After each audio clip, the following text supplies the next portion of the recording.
नमस्कार मित्रांनो, स्वागत आहे तुमचं आमच्या YouTube चॅनेलवर। आज आपण एक विशेष दिवस आषाढी एकादशी बद्दल जाणून घेणार आहोत। आषाढी एकादशी म्हणजेच शयनी एकादशी हा हिंदू धर्मातील एक महत्त्वाचा सण आहे। हा दिवस आषाढ महिन्याच्या शुक्ल पक्षातील एकादशीला साजरा केला जातो। महाराष्ट्रातील पंढरपूर येथे या दिवशी विशेष महत्त्व आहे, कारण या दिवशी भगवान विठोबा आणि रुक्मिणीचे दर्शन घेण्यासाठी लाखो भक्तांची गर्दी होते। आषाढी एकादशीला देवशयनी एकादशी असेही म्हणतात।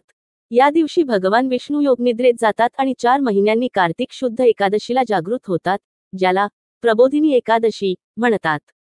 या 4 महिन्यांच्या कालावधीला चातुर्मास म्हणतात। चातुर्मासाच्या काळात धार्मिक कृत्ये आणि व्रतांचे विशेष महत्त्व आहे।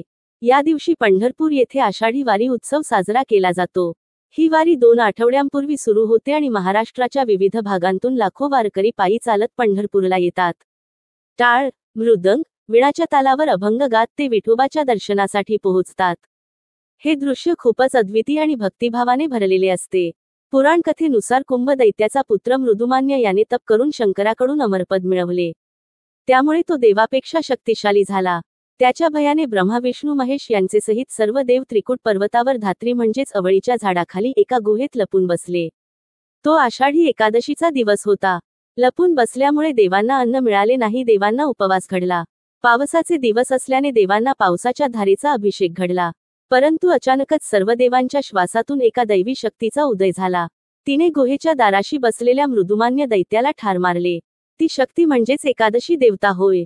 भविष्योत्तर पुराणात ब्रह्मदेवाने त्याचा पुत्र नारदाला देवशयनी एकादशीचे महत्त्व सांगितले। तीच गोष्ट श्रीकृष्णाने युधिष्ठिराला सांगितली। धर्मनिष्ठ राजा मंडित याच्या राज्यात 3 वर्षे दुष्काळ पडला। अनेक उपाय करूनही वरुण देव प्रसन्न झाले नाहीत। तेव्हा अंगिरस ऋषींनी राजाला देवशयनी एकादशीचे व्रत करण्याचा सल्ला दिला। राजाने देवशयनी एकादशी केल्यावर विष्णूच्या कृपेने त्याच्या राज्यात पाऊस पडला।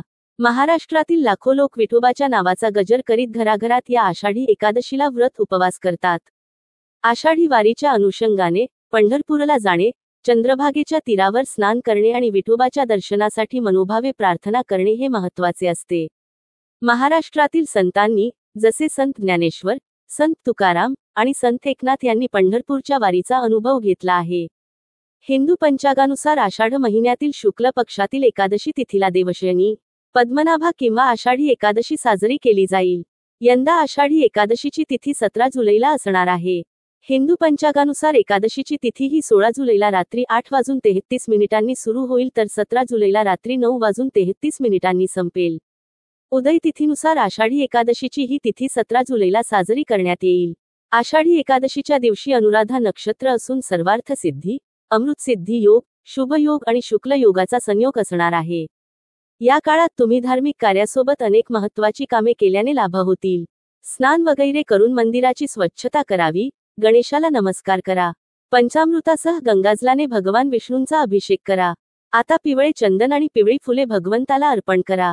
देवघरात तुपाचा दिवा लावावा, श्री विष्णू चालीसाचे पठण करावे, भगवान विष्णूची पूर्ण भक्तिभावाने आरती करा। दान, धर्म आणि अन्नदान करा। शेवटी क्षमा प्रार्थना करा। मित्रांनो, आषाढी एकादशीचा हा सण आपल्या जीवनात शांती आणि आनंद घेऊन येतो।